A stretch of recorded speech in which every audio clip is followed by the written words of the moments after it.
মূলত জুলাই অভ্যুত্থান হয়েছিল শুধুমাত্র একটি ফ্যাসিবাদী সরকারকে ক্ষমতা থেকে হটানোর জন্য নয়, বরং বাংলাদেশকে আধিপত্যবাদ মুক্ত করার জন্য, বিশেষ করে ভারতীয় আগ্রাসন যেভাবে 1971 পর থেকে নিয়ে আমাদের দেশে চেপে বসেছিল, এই জুলাই অভ্যুত্থান ছিল ভারতীয় এই আগ্রাসনের বিরুদ্ধে একটি বিস্ফোরণ। কিন্তু আমরা দেখতে পাচ্ছি এই অভ্যুত্থান পরবর্তী এখন নতুন সরকার যখন ক্ষমতা এসেছে, আবার ভারত তাদের আগ্রাসী মনোভাব নিয়ে বাংলাদেশকে অস্থিতিশীল করার চক্রান্তে বেঁধে উঠেছে।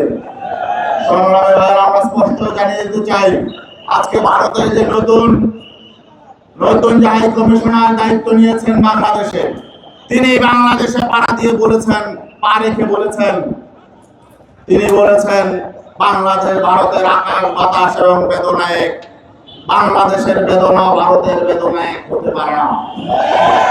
তিনি তার কথায় যে ইঙ্গিত দিয়েছেন, এতে তিনি বাংলাদেশ এবং ভারতকে একাকার করে ফেলেছেন।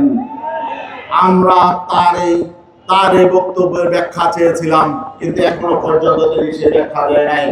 আমরা মনে করছি যে এই বাংলাদেশকে ভারতের কররাজ্য বানানোর জন্য তাদের যে দীর্ঘদিনের প্রয়াস, এটা এখনো থামে নাই।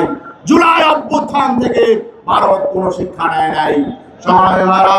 জুলাই মানুষের মধ্যে যে আকাঙ্ক্ষা তৈরি হয়েছিল বাংলাদেশকে পুনর্নির্মাণের এবং বাংলাদেশে একটি সংস্কার কার্যক্রম পরিচালিত হবে, রাজনীতিতে গুণগত পরিবর্তন আসবে, সুশাসন প্রতিষ্ঠা হবে, ন্যায় বিচার প্রতিষ্ঠা হবে, বেকারত্ব দূর হবে এবং সুদ ঘুষ দুর্নীতি দূর হবে, চাঁদাবাজি দূর হবে, এমন আকাঙ্ক্ষা নিয়ে জুলাই অভ্যুত্থান হয়েছিল।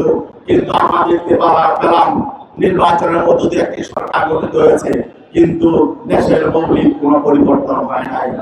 ঘুষ দুর্নীতি কোনো পরিবর্তন হয় নাই, চাঁদাবাজি বরং আগের চেয়ে বেড়েছে।